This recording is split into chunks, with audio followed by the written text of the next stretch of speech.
So recently, unfortunately, tragedy struck our nation. We had 2 mass shootings over the weekend in Ohio and the other in Texas. And of course, the underlying issue is what can we do as a nation to stop these tragedies from happening, to stop these shootings from happening? And there's many options that a lot of people are exploring to see what we can do to help. Now, the issue that I have here personally is we had a couple of our politicians take the floor and kind of place blame on other things. And one of those things that they place blame on is video games. So before we get started, I'm going to show you a clip from Kevin McCarthy. He made some comments on it, and also Donald Trump, our president, decided to make comments on it. And both of them mentioned video games. So I'm going to show these clips really quick, and we're going to take a look at them, and then we're kind of going to decipher what they're saying and what your thoughts are. So here's the first one from Kevin McCarthy. But the idea of these video games to dehumanize individuals, to have a game of shooting individuals and others, I've always felt that is a problem for future generations and others. We've watched from studies shown before of what it does to individuals. When you look at these photos of how it took place, you can see the actions within video games and others. But what I'd like to do is make sure just get all the facts where there are indications. And there's times before that we have found this, and there's times before that we've proven we could come together. Just in the last Congress, when we found that there was a shooting in Texas, that an individual should not have been able to have that weapon because he was dishonorably discharged, because there was abuse within inside that he did within his own family. But we found that the NIC, the National Instant Criminal Background Check, we came together. All right, so those are the words of Kevin McCarthy. And now we're going to play a clip from Donald Trump. He has something similar to say. In America, and we must stop the glorification of violence in our society. This includes the gruesome and grisly video games that are now commonplace. It is too easy today for troubled youth to surround themselves with a culture that celebrates violence. We must stop or substantially reduce this, and it has to begin immediately. Okay, so the 2 of the common things that we've seen from both of their comments are that video games essentially are to blame and lead to violence. Now, mind you, my points of view on this are very strong, and most of them are personal, being an avid gamer. I mean, you can ask my parents, you can ask my sister. I've always loved video games, so it's been a very big part of my life. Now, the fact to say that video games lead to violence, I believe is completely absurd. It's bullshit, to be honest. I think what it is that people are trying to find a way to blame something or someone for another person's actions. And what I believe that's dangerous, because it takes away the responsibility from the person that actually committed the crime or committed the shooting. We're trying to find something to take the blame away from the guy who actually did it. And to go to something so absurd, I mean, this is something that's been going on since like the 90s, early 2000s, when you had Doom first come out, Quake, Duke Nukem. Like, they've been saying that forever, that video games cause violence. And there hasn't been any studies or any actually legitimate scientific proof that this is true. There's a nice video done by ASAP Science on YouTube. If you ever swing by their channel, they actually did a video and got some test results together and stuff of that nature and tried to decipher if video games actually cause violence. Now, Kevin McCarthy stated in his video that there's been studies that this is true. And the only study that's honestly been found is the study that video games cause people to become a little more aggressive. And that's like a loosely based a scenario or a loosely based experiment. And if you want to get down to the root of that experiment, do they cause people to become more aggressive? I say at the max. Like, personally, myself, if I'm losing at a video game, like for example FIFA, if I hit the post 3 damn times in a FIFA game, I'm pissed. So yes, maybe that is a little bit of a form of aggression, but I've never seen that to be anything to where it's violent. And the ones that they're targeting here are the games are like Fortnite, Grand Theft Auto, and the games that use gun violence. Call of Duty is another one. And this is what they're saying that leads to this. Now, do I believe that an 8-year-old or a 6-year-old should get their hands on a copy of Grand Theft Auto? Not necessarily, because the game is gruesome and it does have very adult elements and it does have violence in the game. But to say that portrays and transfers into someone's real life and cause them to make a decision to actually harm someone else, that is absurd to me. Now, what experience do I have with video games? How I remember video games growing up, they were fun. I remember playing with my sister, playing Diddy Kong Racing with my sister. I remember my sister was able to play Grand Theft Auto, but I couldn't because I was too young. But my sister would let me sneak and play Grand Theft Auto. So mom and dad, if you're watching, it's Sherry's fault. But my parents, I would sneak and play Grand Theft Auto with my sister or watch her play, and we had fun. I've built friendships over video games. I have some of my best friends I've met playing video games on Xbox Live. One of them was the best man at my wedding. You know, it turns out he didn't live too far. And, we developed a close relationship and we're cool like that. I've met really cool people over the span of my time playing video games. And a lot of positive things have come from playing video games, even just with Facebook Gaming, which is one of the platforms I stream on now. There's a streamer called Good Game Bro, and he streamed and he did a charity stream and he had people donate, and the donations went to Children's Miracle Network, if I'm saying that correctly. And I mean, that's something so positive that gaming has brought to our society. And I feel like it's a strong community. And I feel like it's a community that supports each other. And I think it's a community that a lot of beautiful things can come from. Now, do we have some toxic communities or some people that bash other people? Yes, that is going to be there. But the fact that it actually admits to violence, I'm going to go back to my original statement, is used to place the blame on something else and take personal responsibility from other person. Khan's in the chat. He's watching here. Darren, thank you for the host. I appreciate it.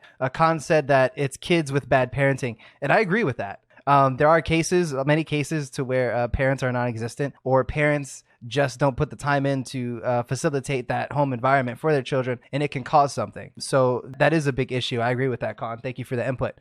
Taking it back a little bit more towards the video game side, let's think about it and let's put together a worst case scenario. So say, for example, there is someone who's streaming Fortnite or playing Fortnite, someone who's playing Grand Theft Auto, and he did something in Grand Theft Auto. For example, he blew up a car in Grand Theft Auto and killed some civilians in the game. If that person goes and commits a heinous crime as far as shooting and killing other individuals, and he states that he did that because of the video game, that is not the video game's fault. That is a mental issue.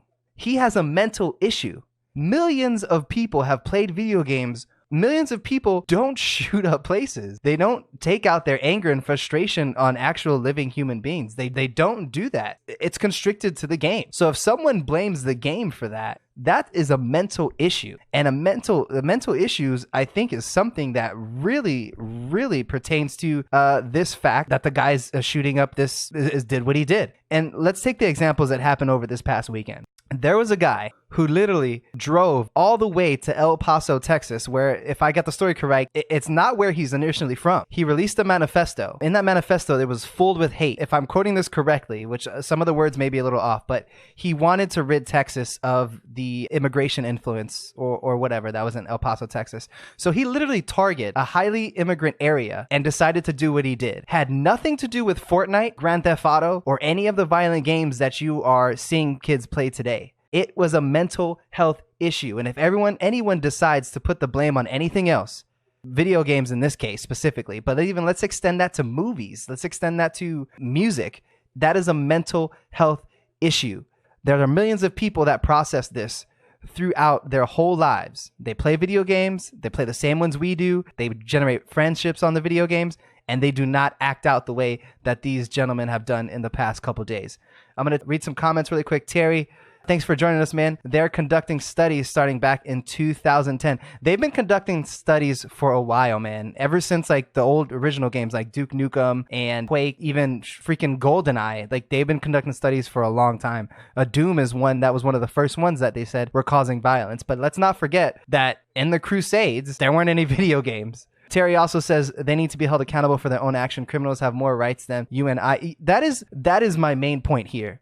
Is instead of placing the blame on other things, they need to place the blame on the person.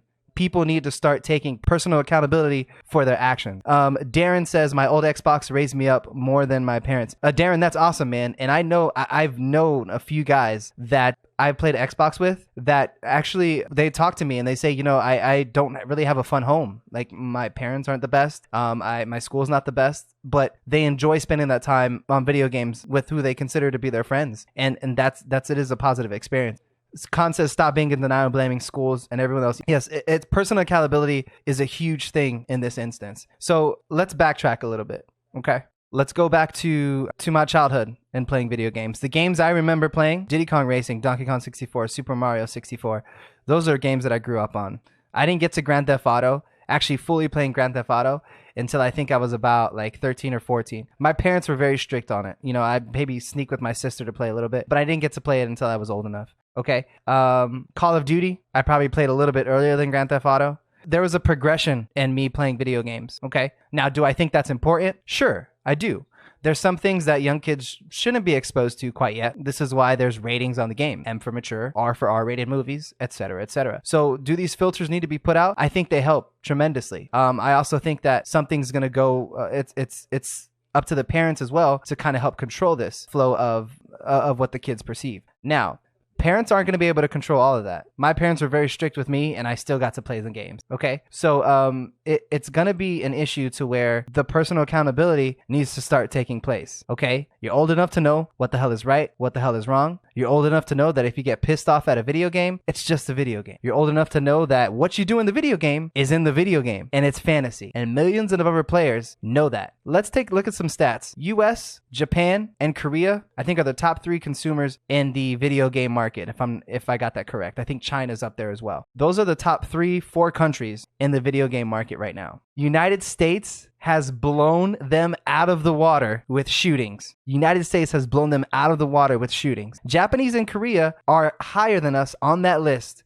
in the market for video games, and their shootings are minimal in comparison. That means something else that they have implemented into their society, into their country, is preventing that from happening. Maybe they're just a happier country. Maybe the people aren't just pissed off, or maybe their people aren't full of racism, hate, and a disgust for people other than themselves. So if you compare those stats, and you can kind of see that something's not right. There's something else that we're not doing. There's something else that we need to be doing. And right now, we're on a stalemate between both sides of the argument, instead of them actually coming together and figuring out that something actually needs to be done. Instead of doing that, we're trying to figure out what to blame and what to restrict versus the actual problem. I mean, it's insane. It's a mental health issue. If anyone blames video games for this, it's a mental health issue. I strongly disagree with you. So pretty much that's my idea on this. Joshua Joseph, I'm gonna go back to some comments. Joshua Joseph says, I'm a veteran at these games, but video games do promote violence. Cannot deny that, especially coming from a human mind that wants to commit evil. Joshua, I'm gonna have to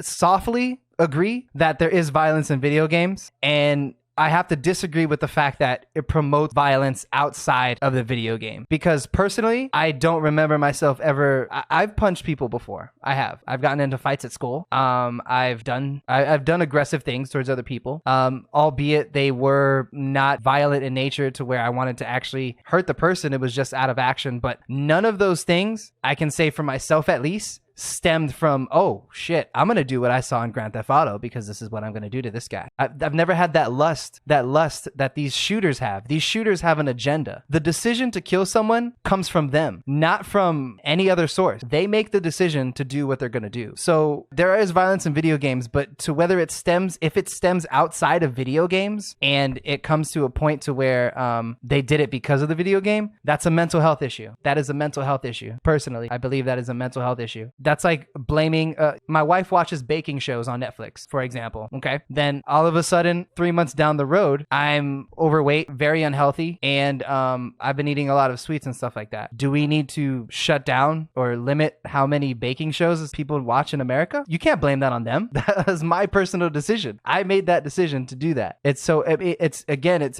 the idea of personal responsibility, and I really appreciate you commenting, Joshua. This is nice with getting the conversation going. Darren also commented. He said, I played a lot of Mario growing up and I never wanted to jump onto a turtle. Yes, exactly. I've never wanted to smash a turtle either, or step on a mushroom. But essentially, it's a personal issue for me hearing them say this because it's been something that's been a big part of my life for quite some time now. And to hear this, it just seems absurd. I think we should hold people more accountable for their actions, and instead of making excuses or instead of looking for something to blame, we need to be looking for a solution to this. Something needs to be done. Something needs to take action. game. And that's pretty much what the idea I had on this topic. If anyone has their ideas and they want to chime in, feel free to do so. If you want to talk about any positive experience that you've had with video games, if you want to talk about any negative experience that you've had from video games, share. Like, that's what this is for. This is for open discussion.